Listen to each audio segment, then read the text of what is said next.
Bienvenidas y bienvenidos a este nuevo episodio de Aula Divergente, donde tendremos la oportunidad única de conversar acerca del contenido de esta segunda temporada con personas que están viviendo en Venezuela, comprometidas con el progreso de su país y que hoy nos darán una mirada que nos permitirá complementar el trabajo que hemos hecho hasta acá, Dani. ¿Cómo estás tú? Hola Carlos, hola a todas y todos los que nos están escuchando hoy. Pues Carlos, como tú dices, súper contenta, súper emocionada. Creo que este es un episodio muy especial para nosotros que ha estado, digamos, en nuestra intención, en nuestro corazón desde el inicio de la serie. Creo que, no sé si te acuerdas, Carlos, desde que hicimos el primer episodio, pensamos en hacer este episodio y bueno, hoy llegó el día, así que estamos súper emocionados. Los que nos han seguido hasta acá recordarán que el primer episodio fue una recolección, algo así como un tejido de voces de muchos migrantes venezolanos que hablaban desde afuera de su país. Así que hoy queríamos pues no cerrar la serie sin antes presentar otra perspectiva, ¿no? Una perspectiva que viene desde adentro. Para nosotros es muy valioso, muy importante.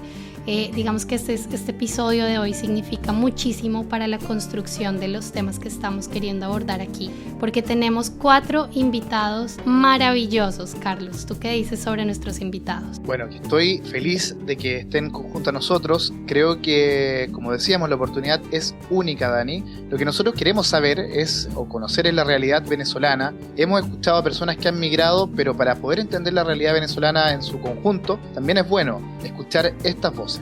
Entonces, Dani, si te parece, damos espacio a que nuestras invitadas e invitados se presenten. ¿Parece bien?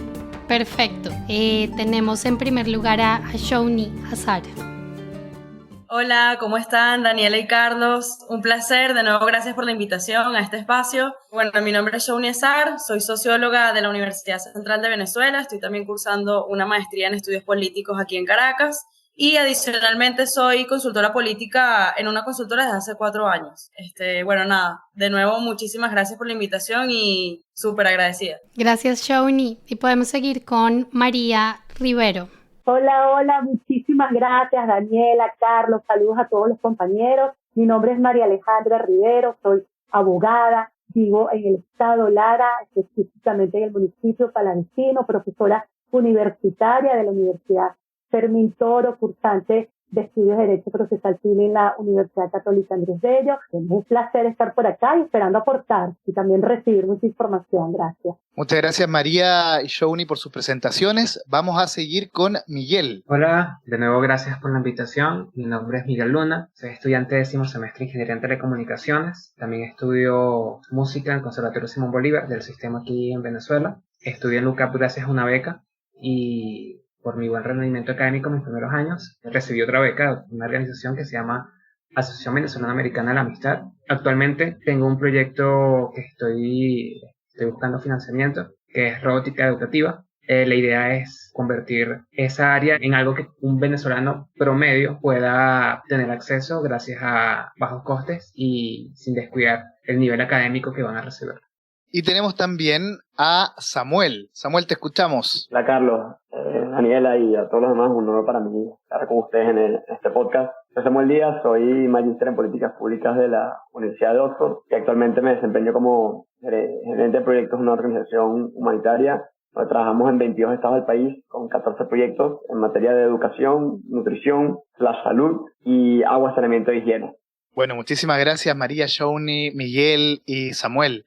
Dani, tú mencionabas hace un rato que teníamos este episodio de Voces Migrantes que fue inspirador para esta serie, pero que también queríamos cerrar la temporada con personas como las que nos acompañan hoy. Entonces aprovechamos de comentarle a nuestros invitados e invitadas que para nosotros es un privilegio en el sentido de que el interés con Dani es la educación como fenómeno, pero nos parecía necesario, para hablar acerca de América Latina, también vincularlo con un proceso tan complejo como lo es el de la migración, y ustedes son quienes nos van a ayudar hoy a dar una especie de mirada de conjunto a lo que hemos venido trabajando. Entonces, quienes son protagonistas de este episodio, desde luego, son ustedes. Así que como son ustedes los protagonistas, Dani, cuando tú nos digas, comenzamos con las primeras preguntas. Sí, Carlos, pues incluso en línea de lo que vienes diciendo, para nosotros es clave poder aterrizar y poder también mirar este conjunto de experiencias que reunimos desde una mirada, como decíamos en el principio, ¿no? desde adentro de Venezuela. ¿Cómo ven ustedes esta colección de experiencias? Y en este sentido, la primera pregunta que quisiéramos hacerles es ¿cuáles son sus primeras impresiones y cuál es su perspectiva sobre este episodio de Voces Migrantes, sobre todas estas experiencias que tejimos y recolectamos de personas que están afuera? Que yo me imagino que muchas de estas no serán experiencias nuevas para ustedes. Me imagino además que muchos de ustedes tendrán familiares, amigos, vecinos que han migrado, que han pasado por procesos similares, y también ustedes en su propia experiencia creo que pueden aportar al respecto. Así que quisiéramos saber qué opinan ustedes al respecto, hasta qué punto ustedes ven conexiones o diferencias de lo que ustedes han visto y lo que ustedes pudieron escuchar en este episodio de Voces Migrantes. Bueno, en principio creo que es un episodio súper desgarrador por los testimonios y los relatos que pudimos escuchar allí, que aunque no nos son ajenos, creo que ya hemos escuchado muchos testimonios de ese estilo, creo que igual nos sigue pegando, ¿no? Dentro de todo lo horrible que vivimos acá en Venezuela y los relatos que ya sabemos que existen y las experiencias, el tema no nos ha deshumanizado, ¿no? Y yo quisiera conectarlo sobre todo con algo que me quedó del episodio, que es que al final todo parte de un mismo punto y es la crisis política del país que al final generó una crisis humanitaria compleja, ¿no? Yo creo que hay que verlo todo desde allí, ¿no? Desde el punto de donde parte y que al final es un problema estructural. Al final los relatos yo los conecté muchísimo con lo que nosotros pudimos vivir aquí en el país entre 2016 y 2018 más o menos, cuando se generó la emergencia humanitaria compleja ya de hecho decretada, con mucha escasez, con mucha gente que pasó mucha hambre, y desde ese momento fue que empezó a emigrar muchísimo más la gente, ¿no? Y al final lo que me queda del episodio es esas voces rotas que escucho y esa confluencia de acentos, porque aunque todos en Latinoamérica tenemos como un acento súper distinto dependiendo del país, aquí en Venezuela adentro también tenemos como acentos súper distintos, ¿no? Y, o sea, es impresionante cómo esa confluencia de acentos al final te hace darte cuenta de que al final es todo un país que está emigrando, o sea, no es una zona, no es un sector, no es una clase social, no son solamente los jóvenes, no son solamente los adultos, son todas las personas que están o que han querido emigrar y que se fueron, ¿no? Yo creo que, aunque es muy doloroso, este año yo creo que ya empezamos a hablar acá en Venezuela más acerca de estas cosas, porque yo creo que ha existido una resistencia por estos traumas que hemos vivido a hablar de este tipo de cosas, y yo creo que este año hemos empezado a notar más que hemos hablado al respecto, ¿no? Primero, para generar memoria y para que quede registro de lo que ha pasado, y segundo, sobre todo también para sanar esas heridas que al final compartimos entre todos, ¿no? Y por último, quisiera resaltar una cosa, que es que estos relatos también dan cuenta de que la crisis nos igualó a todos. Es decir, cuando empezó la crisis aquí en Venezuela, y de hecho lo dice uno de los relatos del episodio de ustedes, que hubo gente que vivía en casas inmensas, que tenía muchísimo dinero, que tenía su propia empresa, y que al final esa misma familia también buscó comida de la basura, también pasó mucha roncha, como decimos acá en Venezuela, y al final esa crisis nos igualó a todos, pero hacia abajo, o sea, todos nos volvimos pobres de alguna u otra manera, a pesar de nuestros privilegios, ¿no? Entonces me queda para ya culminar del episodio, es que todos aquí en Venezuela e incluso los migrantes que se fueron para buscar cierta estabilidad, vivimos en una eterna incertidumbre. No sabemos qué es lo que va a pasar después, estando fuera o adentro. No tenemos la capacidad de planificar nuestro futuro. Adicionalmente, hay relatos ahí de sobrevivencia. Al final, esos años fueron para sobrevivir y no para vivir propiamente, ¿no? Y por último está el tema de la represión estatal que vivimos sobre todo durante las épocas de protesta, y la represión incluso paraestatal de los colectivos e incluso de la inseguridad propia del delito armado, ¿no?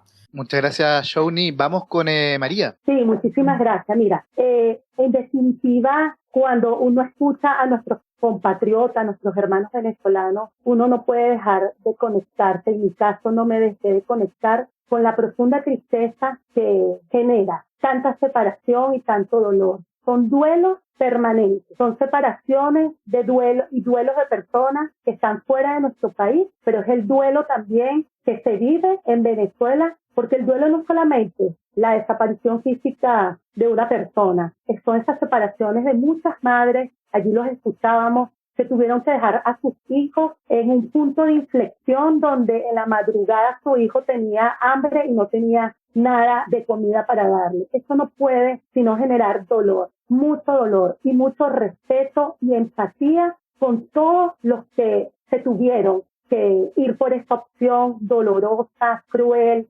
forzada y que en definitiva a los que nos quedamos en muchísimos espacios, como a los compañeros que están cada uno trabajando en sus espacios, lo que nos llena de mucha motivación para que esta realidad se revierta. En definitiva, testimonio como tu casa debería ser tu lugar seguro y que tengas que huir de tu hogar, de tu tierra, te tiene que generar. Si tú no sientes empatía por eso, no estás bien. En definitiva, tú tienes que sentir una compasión, ponerte al lado de ellos, te hace reconectarte con tus amigos, con tu familia y con todas las personas. No creo que exista en este momento un venezolano que no sufra los efectos de tristeza que tiene la migración de nuestra gente. Entonces, yo creo que hay una de las cosas que más duele aquí es la separación de las familias, porque los venezolanos somos muy resilientes en muchísimas cosas. Nos catalogamos, nos caracterizamos por ser personas con mucha capacidad de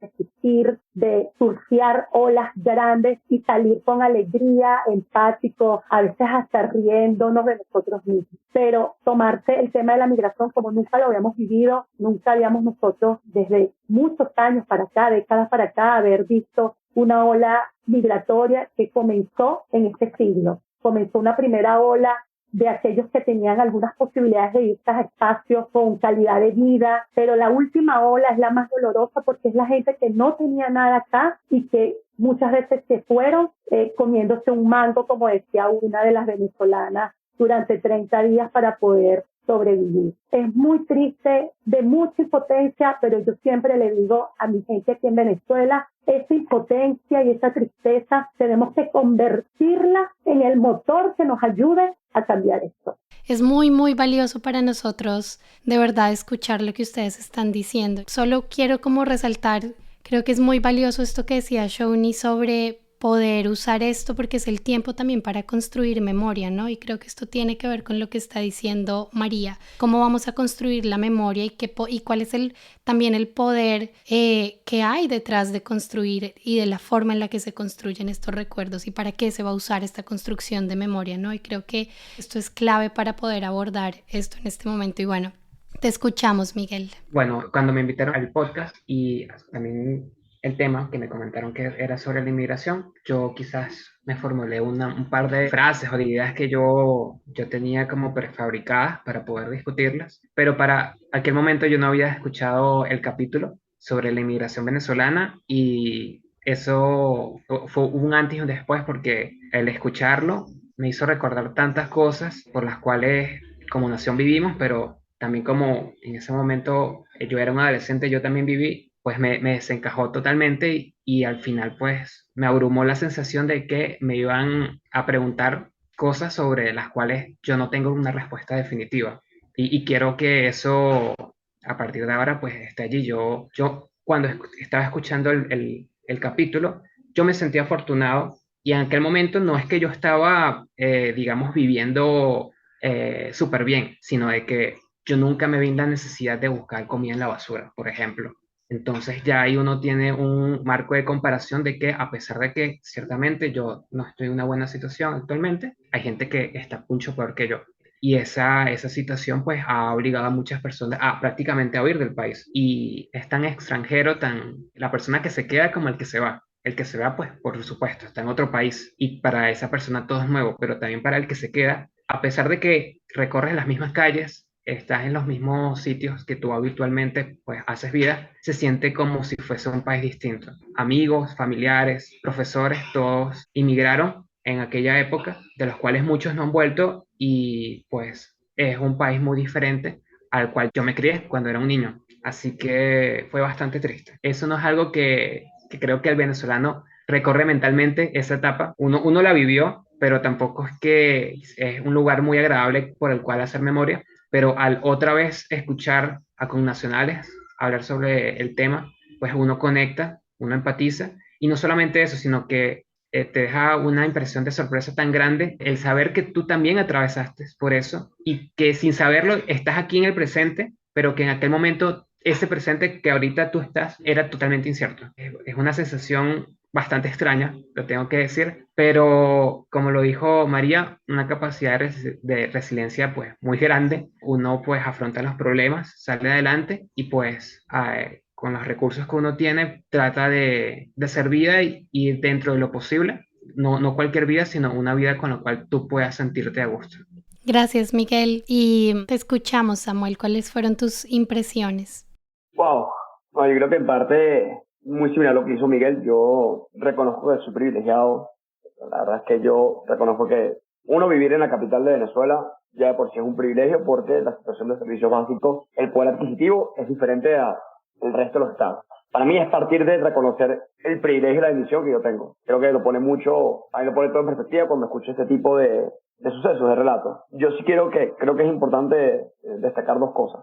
La primera es que por mucho tiempo se ha intentado alimentar una narrativa de los que se quedaron y los que se fueron. Quizás yo me estoy adelantando de más, pero creo que esa narrativa de división es completamente errónea porque quedar tieso es desafío e irse también. La migración no necesariamente es la solución, pero es la solución para esa persona y yo creo que tanto como el que se queda como el que se va tienen sus motivos para hacerlo y hay que respetar ambos y cada circunstancia tiene sus dificultades. Entonces quizás yo me estoy adelantando a las siguientes preguntas, pero más allá de quien se queda y que se va, creo que todos comparten un deseo en común de que el país cambie y pueda aportar a ese cambio. Yo creo que el cambio para aportar a Venezuela no necesariamente significa estar en terreno, dígase dentro del país. Yo creo que la oportunidad de lo que nos ha dado la migración ahorita es la globalización de adquirir conocimientos que de otra manera no hubiésemos podido adquirir y de que ahora tenemos redes o hubs en tantos países del mundo que cuando esto cambie, que a mí no me queda duda cuando va a cambiar, porque además yo creo que si algo ha demostrado el venezolano es que el discurso de lástima no es algo que da con nosotros. O sea, yo creo que hay que trascender también el discurso de pobrecitos, que es verdad, es mucho más complicado. Yo creo que acá Carlos tuvo la oportunidad de tener un evento conmigo en Oxford, donde fue el presidente de su momento interino Juan Guaidó, fue Miguel Pizarro, fue David Tesmulansky. Es tan complicado explicar la crisis o la emergencia humanitaria en Venezuela porque no es a causa de una guerra ni tampoco es por un desastre natural. Es el resultado de decisiones políticas. No es lo mismo para la comunidad internacional apoyar algo que es tangible, como que hay víctimas de guerra, víctimas de desastres naturales, que víctimas de decisiones políticas. Entonces, eso ha sido uno de los grandes desafíos y por eso para mí el tema de la visibilidad de la crisis, y aprovecho lo que decía Shawnee de agradecerles de poder dar más espacio o visibilidad a esto, es que es difícil hablarlo y es difícil explicarlo.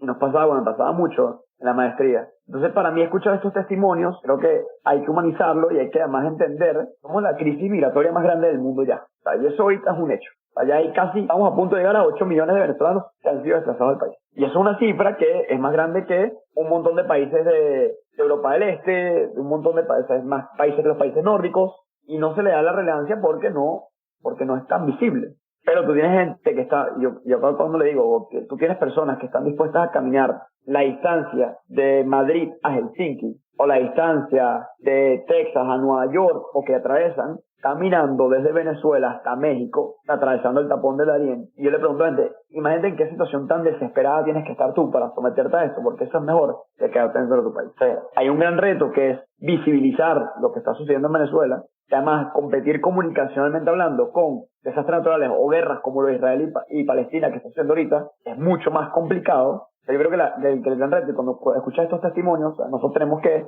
también hacer como generación, perdonarnos de que el cambio es entender que no es una generación u otra, es simplemente un grupo de la sociedad que quiere cambiar Venezuela.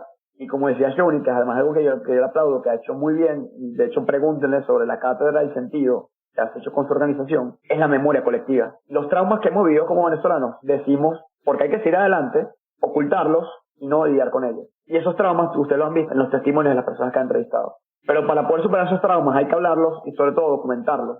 Porque ahorita hay una generación que está creciendo que no sabe todos los traumas que hemos pasado. Y que cuando esto cambie, tenemos que tener la habilidad de poder preservar esa memoria para no volver a llegar al mismo camino, ni volver a llegar al mismo destino. Bueno, cuesta retomar, por supuesto, después de escuchar sus impresiones y dejan mucha reflexión desde la cual podemos seguir estas conversaciones. La resiliencia de la que se habla, la nota distintiva de una crisis que es política y que genera estas consecuencias, lo desgarrador que se dijo que fueron los testimonios y que a uno de ustedes les cambió incluso lo que traían preparado, o esta apuesta de seguir entendiéndose como una sociedad con posibilidad de recuperación sin hacer esta distinción de quiénes están adentro o quiénes están afuera y mirar esto probablemente de una forma más compasiva, más empática y más propositiva. En este contexto, Dani, tenemos algunas preguntas para ustedes, porque ustedes, a pesar de lo anterior, lo cierto es que están en Venezuela, están allí buscando una transformación, poniendo lo mejor de ustedes, son invitados e invitadas, todas jóvenes que están con mucha fuerza para generar impacto.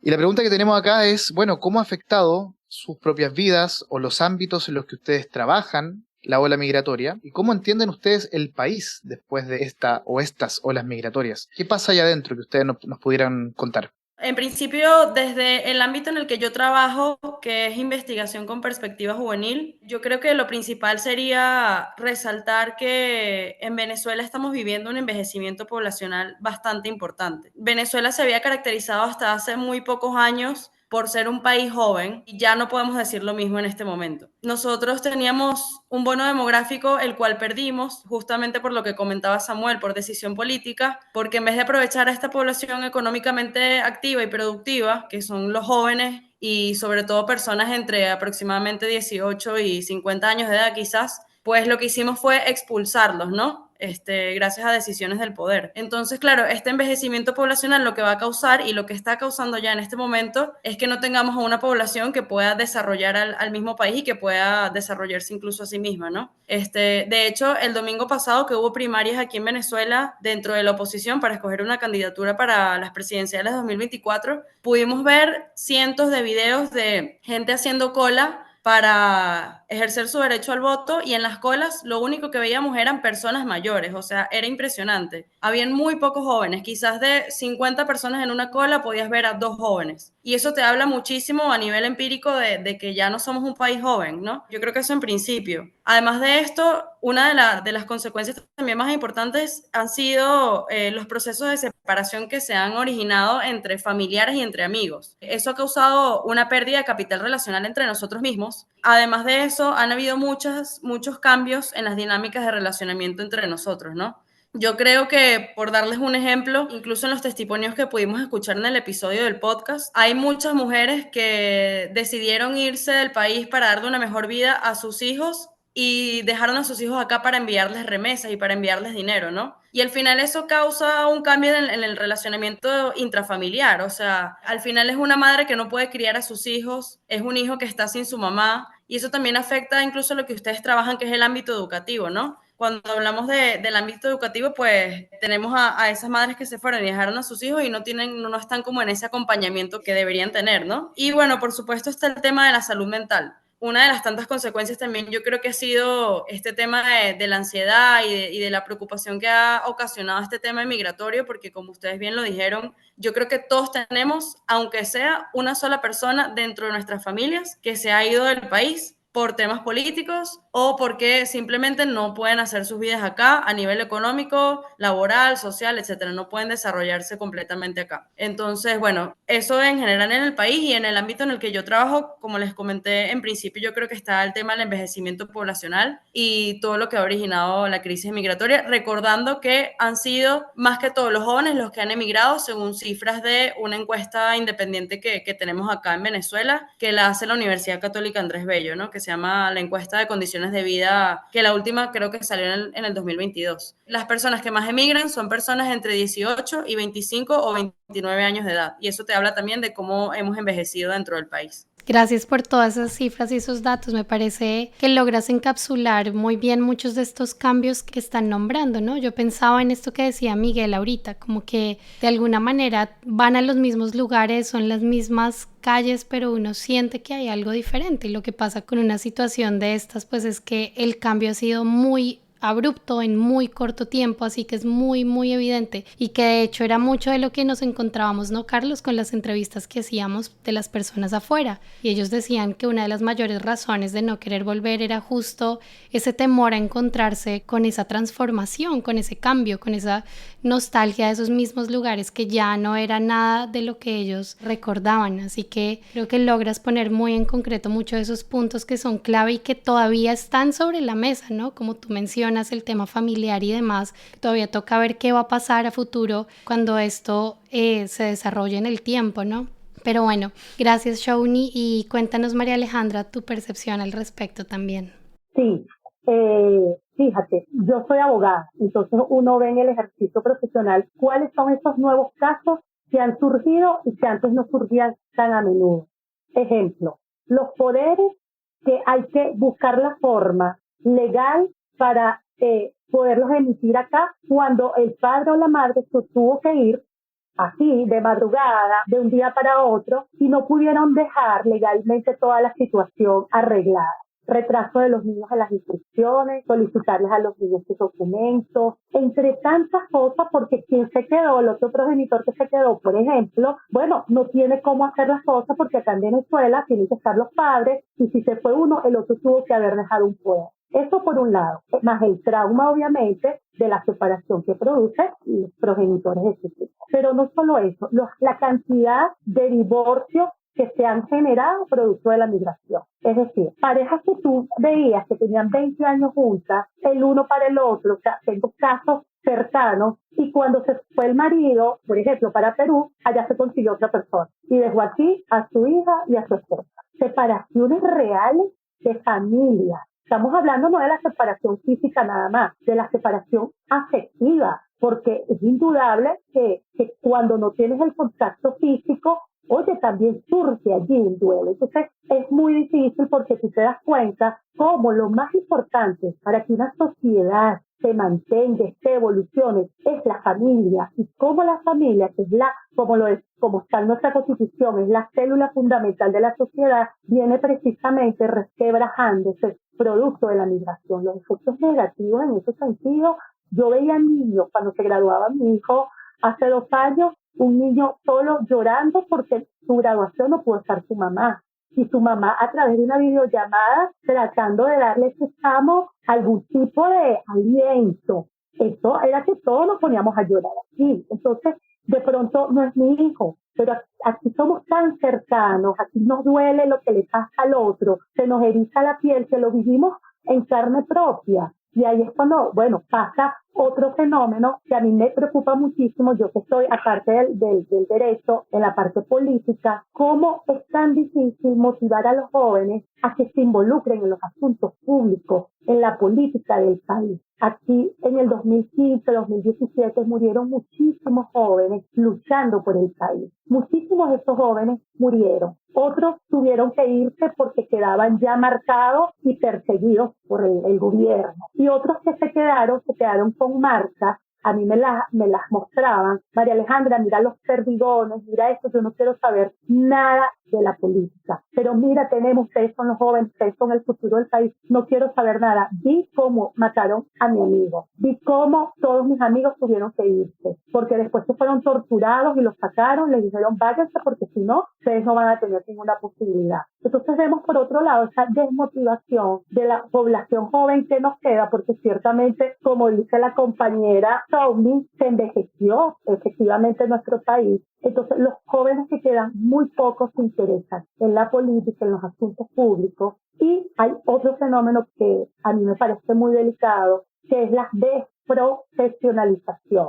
Los jóvenes no ven un futuro aquí, por lo tanto no ven la necesidad, estoy hablando de gran parte de los jóvenes, de ir a las universidades a formarse, porque están viendo la posibilidad más bien conseguir algún oficio, alguna habilidad que les permita en otros países, sin tener que hacer reválidas y todos esos trámites que a veces son casi imposibles, pues, les permitan ganarse la vida en otro país. Entonces, estamos en un país donde muchísimos jóvenes han dejado de ir a la universidad. Yo doy clase en una universidad donde actualmente hay una sola sección con 35 alumnos en este año estudiando Derecho. Eso es algo que jamás se había visto. ¿Qué hacemos nosotros? ¿Qué hago yo en mi caso particular? ¿Cómo me afecta a mí motivar a estos jóvenes? Decirles que están en el camino correcto, que gracias por estar allí, que se sigan formando porque más temprano que tarde vamos a lograr el cambio y vamos a requerir precisamente de la gente formada para la reconstrucción de este país. Entonces, bueno, es parte de lo que les quería comentar, de lo que nos preocupa, pero de lo que nos ocupa también, para, como siempre digo, porque siempre trato en los mensajes, de dejar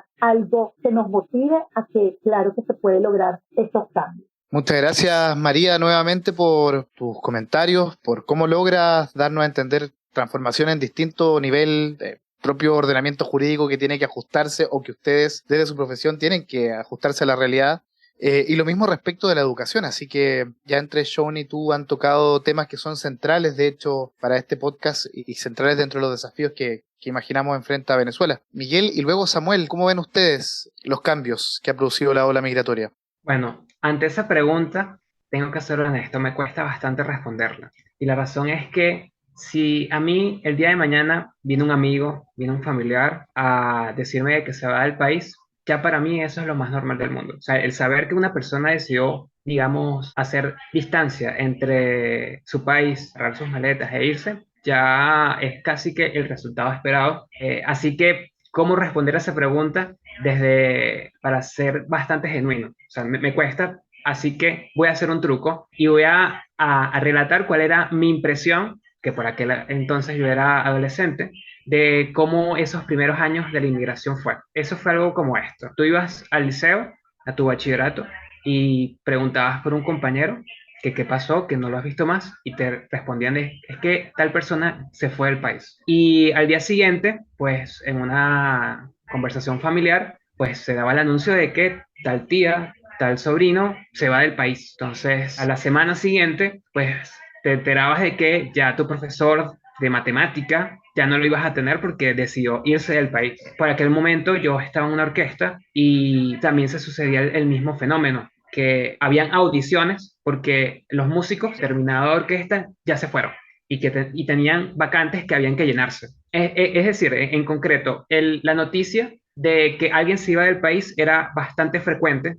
y eso no fue cosa de semanas, meses, sino año tras año, pues tú veías como personas que habían estudiado contigo, personas que se habían criado contigo, se iban y ahora las tenías que ver a través de las redes sociales. Hace que ya el efecto sorpresa haya desaparecido. O sea, ya recuerdo que en los primeros años de mi carrera, digamos que todos dábamos por supuesto que una vez que nosotros nos graduésemos, ya nos íbamos a ir del país. Ese es como el destino que toda persona que elegía estudiar la carrera tenía. Eso en los últimos años ha cambiado y ya ese no es tanta la expectativa que hay, pero ¿qué te puedo decir? Te afecta tu visión de cómo es la vida porque tú piensas que tu amigo que estudió contigo desde primaria, pues que yo, fue mi caso, que año tras año hacíamos encuentros, él pasó al bachillerato, yo también, y a pesar de que estábamos separados porque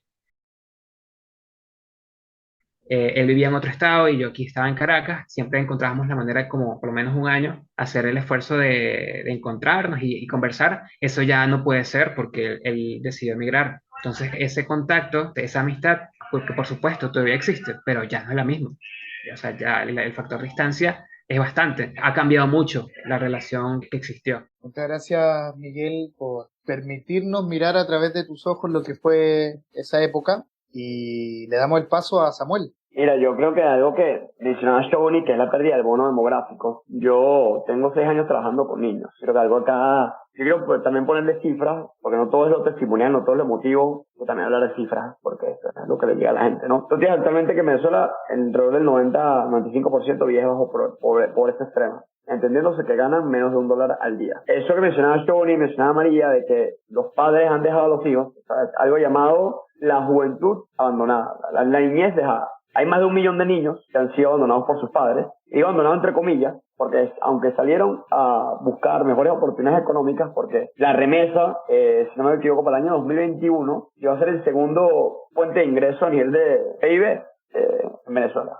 Lo sacó el New York Times, puedo hacerles llegar el artículo después. Pero digo que los abandonaron porque dejaron una carga afectiva en responsabilidad de padres, de abuelos, de tíos, que no puede llenar la responsabilidad afectiva de un padre. Tienes niños que fueron forzados a crecer sin padres y que la separación los hizo madurar antes. Yo creo que una de las pocas cosas que no vuelven es la niñez. Y tú tienes hoy en día niños que van a colegios donde no hay pupitres, donde ven 2 días de la semana clase y cada día de la semana que ven clase son 4 horas. Entonces, estamos teniendo un país que no solamente está en crisis, sino que el futuro se vislumbra que también vamos a tener una crisis profesional, porque la juventud que se está formando hoy no cuenta ni con las herramientas ni con los profesores para formarse adecuadamente, y le agregas el componente nutricional. Tú, para tener un desarrollo óptimo cognitivo y físico, tienes que tener una cierta ingesta calórica de nutrientes, de minerales, de vitaminas de los 3 años. Los primeros 1000 días a nivel nutricional son los que determinan el desarrollo cognitivo y físico de la juventud. Y hoy tú ya tienes una niñez, una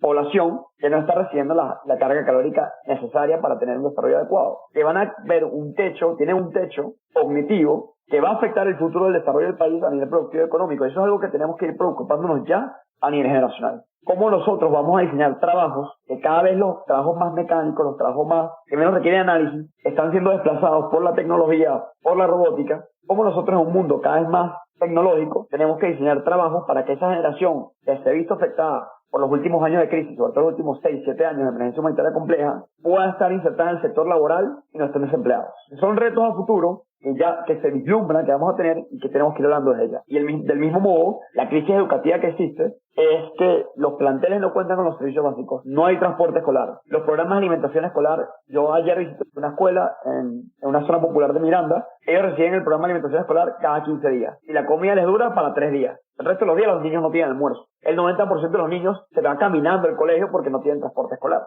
El agua no llega sino una vez al mes. No tienen agua potable en la escuela.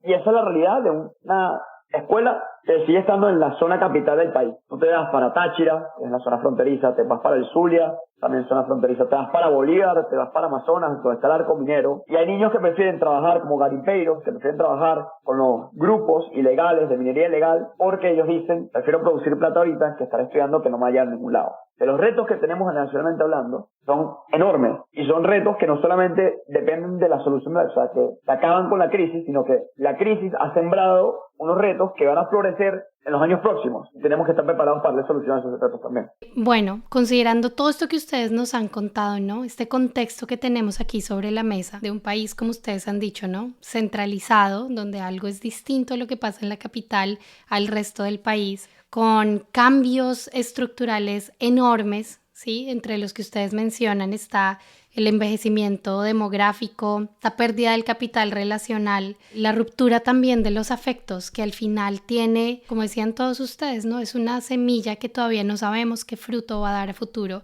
lo cual genera además un escenario de incertidumbre hacia la nueva generación, una crisis profesional futura, una crisis política, alimentaria, una crisis de pobreza. Bueno, tenemos un escenario que es complicado, pero también, como decía Miguel, un escenario que, a pesar de que todavía está reprobando, ha mejorado en algo, ¿sí? Es distinto hablar de lo que pasaba hace 8 años a lo que ofrece hoy el país. Así que, considerando su experiencia, que lamentablemente hoy no tenemos el tiempo completo para escuchar la historia de vida de cada uno de ustedes y la experiencia concreta, pero de alguna u otra razón, hoy ustedes 4 están en Venezuela, ¿no? Por alguna o por otra razón han decidido estar ahí. Así que, tomando este contexto y tomando su experiencia, ¿qué opinarían ustedes con respecto a la posibilidad de retorno, ¿no? Y si creen ustedes que existe ahora o quizá a corto o mediano plazo, a futuro, mejores condiciones que las que impulsaron a los demás a retornar. Ya nos dimos cuenta que es probable que muchos en Venezuela no puedan escuchar este episodio porque de alguna manera está bloqueado este contenido en gran parte de Venezuela. Así que muchos de los que escucharán esto seguramente serán venezolanos que no están ahí. Así que para estas palabras finales sería bonito que ustedes pudieran expresar algo que quisieran que estos venezolanos que no están ahí en este momento pudieran escuchar con respecto a la opinión de ustedes sobre lo que hay ahora por hacer en el país y qué condiciones de pronto podrían encontrar en este momento. Bueno, Samuel, puedes comenzar. Lo primero es hacer como un callback a lo que dije en la primera respuesta que tuve la oportunidad de dar. Por muy cliché que suene, yo cuando doy clases siempre intento hacer analogías con películas de Marvel. Y hay una película de Marvel en particular, Thor Ragnarok, que bueno, más allá de spoilers, si me están escuchando, lo va a spoilear, su casa, Asgard, se desaparece. Y lo que dicen, como el mensaje final es que Asgard no es un pedazo de tierra, es su gente. Yo creo que Venezuela no es el espacio geográfico de tierra, es donde está cada uno de nosotros. Y por eso yo hacía tanto hincapié que la reconstrucción de un país no necesariamente pasa por estar por el territorio legal, político, que se denomina Venezuela. Esa reconstrucción puede pasar de todos lados. Y por eso desmontar la narrativa de los que se quedaron y se fueron es un paso principal. Y lo que tenemos que hacer es que los que estamos en Venezuela tenemos un reto y los que están afuera también. Los que estamos en Venezuela, de alguna u otra manera, tenemos que impulsar condiciones para que esto cambie, y los que están afuera tienen que seguir visibilizando lo que está pasando. Que cada uno tiene una tarea que cumplir, pero que todos construyen el mismo objetivo, es cambiar el país. Y por eso para mí nunca ha sido el debate de, bueno, si estás afuera te tienes que regresar. No, yo creo que hay mucha gente que está afuera, sobre todo nuestra generación, se casó, tiene familia, tiene crédito, tiene un montón de cosas y un montón de responsabilidades que lo atan ya afuera. Eso no implica que no se puedan conectar y reconstruir afuera. No pueden compartir su conocimiento, no pueden compartir su networking. Hay un montón de maneras que tú desde afuera puedes seguir incidiendo dentro del país. Yo creo que lo que nos toca ahorita es crear puentes, cambiar esa narrativa, desmontar por completo la narrativa antagónica de los que se cambian y los que se fueron, y es ver cada uno de dónde está, cómo puede reconstruir Venezuela. Eso sería el mensaje final. Y entender que esto va a tomar tiempo, que esto no va a ser de un día para otro, que el cambio de modelo político es el primer paso, pero que después viene una transición, que esa transición va a tomar decisiones difíciles, que hay muchas cosas por cambiar, no solo el modelo económico, que para mí creo que el modelo económico es lo que más rápido se puede recuperar, es recomponer el tejido social, es entender las profundas divisiones y heridas que existen, que mencionaba Shawnee, que tenemos que sanar como país, que tenemos que sanar como generación, y entender que hay que enfocarse más en aquello que nos une que aquello que nos separa. Y es entender que los cambios a nivel educativo, lo puede decir el profesor Navia, toman 15 años en verse. Hay intervenciones que en ámbito social pueden ser más rápidas, como el aspecto nutricional, pero que hay que también apostar y dar continuidad a varios proyectos que con una vez que esto cambie se van a implementar, y que ahí es cuando vamos a poder ver la diferencia. Pero es que hay que entender que hay proyectos a corto, mediano y largo plazo, y sobre todo entender que la inmediatez son los principales enemigos que tenemos, y hablar siempre con la verdad y saber manejar las expectativas. Yo creo que a nivel político es lo más parecido que existe a una relación interpersonal y amorosa. Si no hay buen manejo de las expectativas, no hay buen manejo emocional, lo que queda es desilusión, frustración y desconfianza. De aquellos que vamos a estar al frente del cambio político toca mucha verdad, toca mucha honestidad y sobre todo mucha responsabilidad. Miguel. Sí, yo quisiera quizás tocar el punto sobre la pregunta que quizás al hablar de este tema se tiene en mente, que es: ¿tú recomiendas a los venezolanos que están fuera del país regresar? Y por supuesto, esta pregunta puso una analogía bastante buena, que es lo que a mí me ha hecho entender qué es lo que está sucediendo actualmente, que es la siguiente. Imaginen que un chico presenta un examen, supongamos de matemática, y sale reprobado. Tiene aquí en Venezuela la escala de evaluación de 0 a 20. La mínima calificación es 0,1. Es decir, que alguien sacó 0,1, es decir, que no hizo prácticamente nada. Este chico que va a la escuela y reprueba este examen y saca 0,1, por supuesto sus padres, su papá le dice: mira, ¿por qué sacaste 0,1? O sea, le dice: mira, mejora para el siguiente examen. Y bueno, quizás es una situación bastante común dentro del entorno familiar. Y el chico le dice: papá, tranquilo que el siguiente examen mi mejoría va a ser de un 500%. Va, presenta este otro examen, el segundo, y la calificación que le trae a su padre es de un 0,5. Es decir, pasó de 0,1 a 0,5. Y lo mínimo para aprobar es 10. En otras palabras, este chico sigue estando reprobado. Sin embargo, hubo una mejoría de 0,1 a 0,5. El papá le dice: mira, pero tú no dijiste que ibas a mejorar. Todavía sigues reprobado. Sí, pero cumplí la promesa. Yo mejoré un 500%. Bueno, algo similar a este relato está ocurriendo respecto a Venezuela en general. Ciertamente Venezuela no se ha acomodado, ciertamente Venezuela pues no ha sufrido una mejoría súper notoria. Sin embargo, la realidad que ahorita tenemos es muy distinta a los años que describieron mis connacionales, los otros chicos venezolanos, las otras personas venezolanas en estos relatos. Es decir, hay una distancia muy grande a 2015, 2016, 2017, 2018, incluso 2019, porque esas personas, por lo que estaban contando, yo supuse de que se habían ido antes del 2019. Y creo que eso da paso al tema: ok, ¿cuánta es la mejoría para poder yo decidir si volver al país o no? Y creo que eso ya es pretender responder a esta pregunta, es como querer confeccionar un traje que le quede a todo el mundo. Es imposible. Hay que ir caso tras caso y ver el contexto en el cual ha vivido para poder darle una noción de hasta qué punto pudiese valer la pena regresar o no. Yo creo, en primera instancia, yo deseo que todos regresen. O sea, uno desea ver a las familias reencontrarse, a los hijos con sus padres, etcétera. Pero yo creo que eso es una decisión tan personal que tomó el migrante cuando se fue, y cada uno tiene un contexto diferente, que es una decisión igualmente difícil y particular que tiene la gente, que tienen los que se fueron para regresar. El país evidentemente no va a ser el mismo, no es el mismo. Y hay venezolanos que, como decía Samuel, ya han echado raíces en otros países, ya han tenido una acogida en otros países. Y bueno, decirles: mira, regrese. No tenemos un país en este momento donde las condiciones que llevaron a todos nuestros hermanos a irse, podamos decir en este momento que cambiaron.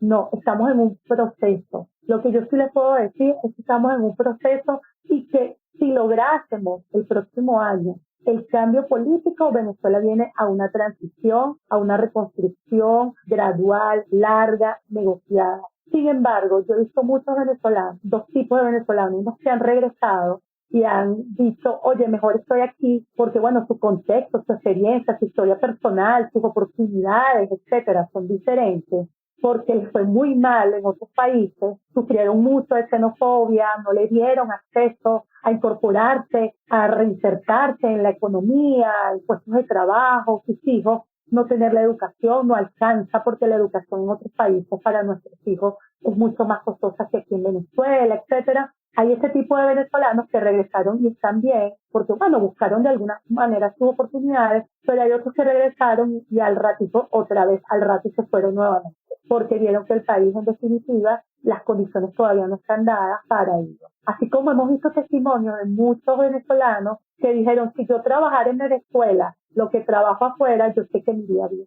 Eso es parte de la realidad de cada uno. Yo siento que cada venezolano tiene un contexto diferente y que solamente él puede tomar esa decisión difícil de regresarse como fue la de irse. En definitiva, bien lo decía Samuel, todo pasa por un cambio político. Nosotros tenemos un modelo económico que está anclado a un tema político, donde en definitiva ha desmejorado la calidad de vida de todos y las oportunidades de progresar, de formar y de construir nuestras propias vidas al nivel que todos merecemos en un país como este. Yo muchas veces decía, lo mejor es estar donde uno es feliz, pero esa felicidad cada quien la define según su historia, según su contexto. En definitiva, los que estamos aquí, sí, por lo menos en el ámbito donde yo me encuentro y en el ámbito donde todos nos encontramos, estamos haciendo de Venezuela un mejor país para que todos podamos reencontrarnos y que aquellos que se fueron y ya echaron raíces en otro lado, por lo menos vengan con la seguridad de que pueden visitar a sus familiares, de que pueden estar nuevamente en su país, así sea de visita, y regresarse. Al final creo que todo va a ser bueno y que todo va a depender también de la conciencia que cada uno tenga en este momento. Hay unos que se fueron con los problemas de aquí y son los mismos problemas que tienen afuera. Al final no es el contexto ni los agentes externos, sino también es la persona. Si yo no mejoro como ser humano, si yo no agarro conciencia, si yo no me formo, los mismos problemas familiares, económicos que yo tengo aquí, los voy a tener en otro sitio. Va a haber otro ambiente, va a haber de pronto en otro país más oportunidades, pero al final también creo que se trata de la formación y de la conciencia de cada uno. Aquí estamos esperando a todos para que tengan un país más libre, con más oportunidades y que Dios mediante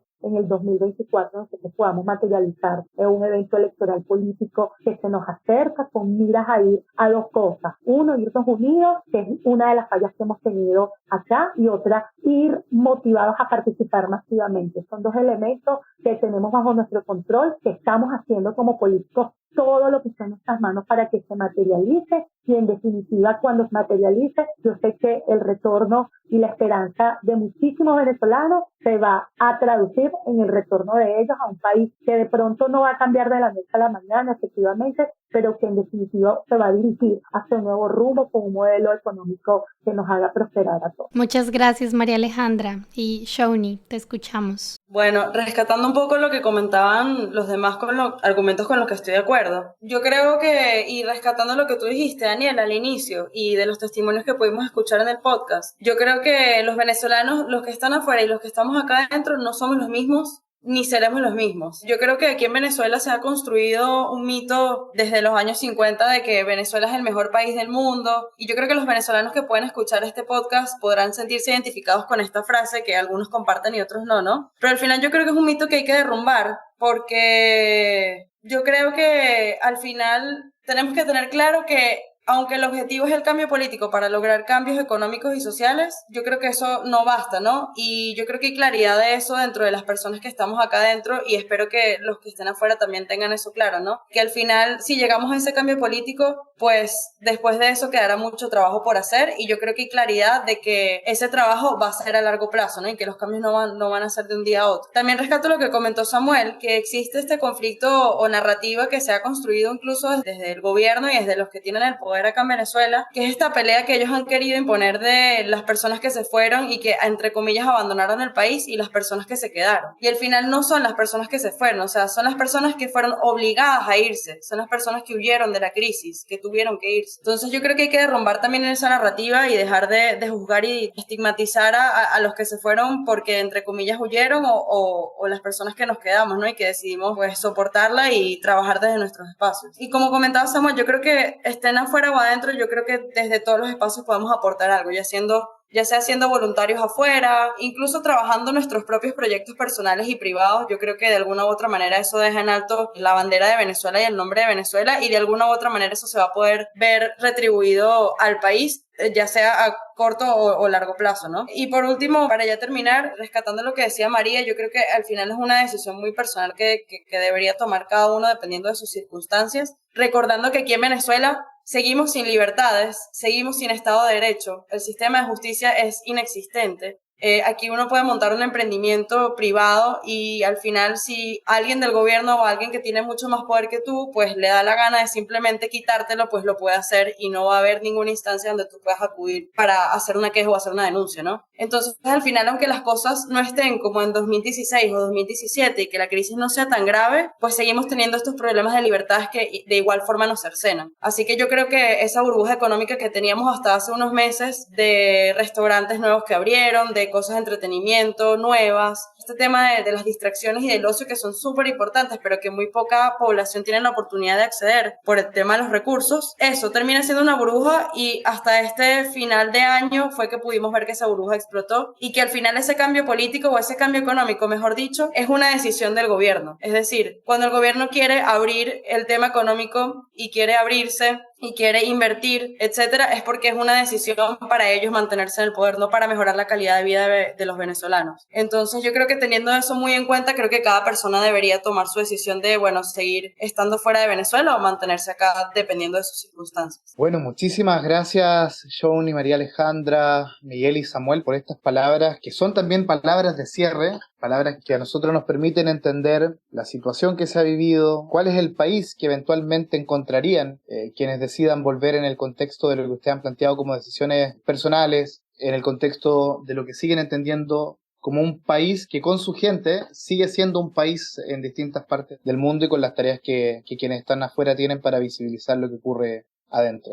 Por nuestra parte, Dani, imagino nada más que agradecerle a nuestros tremendos y tremendas invitadas vamos contigo, Dani. Sí, pues me sumo a tus palabras, Carlos. Gracias a los 4 por su tiempo, por abrirnos su corazón, sus experiencias y nada, pues realmente desde lo que hemos hecho con Aula Divergente esperamos que sea un espacio también de encuentro, un espacio en el que tanto sus perspectivas como las voces de las personas que han participado y también de las personas que trabajan este asunto en otros países puedan unirse, así que también los invitamos a que se sientan libres de contactar a nuestros invitados, que se sientan libres de hacer redes a través de las personas que trabajan, ¿no? Yo también creo que me sumo aparte de lo que decían ustedes, creo que María Alejandra decía, ¿no? Que está también en nuestras manos el poder unirnos, el poder trabajar en conjunto, y creo que eso es algo que no hay nunca que dejar de lado. Así que mil gracias por su tiempo, por sus opiniones, y esperamos volverlos a encontrar en otro espacio. Aula Divergente es una producción de Freshet Podcast. Para la construcción de este capítulo contamos con la participación de Shawnee Azar, Samuel Díaz, Miguel Luna y María Rivero. Téngase en consideración que las opiniones expresadas en Aula Divergente son de exclusiva responsabilidad de sus anfitriones y de los y las invitados entrevistados, no de Freshet ni de sus patrocinadores, quienes no asumen ninguna posición institucional. Si les gustó lo que escucharon, califíquennos en la plataforma donde sigue nuestro podcast. Las reseñas realmente nos ayudan. El equipo incluye a Daniel Hernández, Carlos Navia, José Neto, Nicole Tapia y Will Brem. La música original para Aula Divergente fue creada por Joseph Minorio de Patreon Based Music. Aula Divergente es un podcast administrado de forma independiente, sin anuncios, y es posible gracias al apoyo de Open Society Foundations, NORAC, UCL University College London Institute of Education y oyentes como tú. Considere donar a Aula Divergente visitando freshetpodcast.com/donate.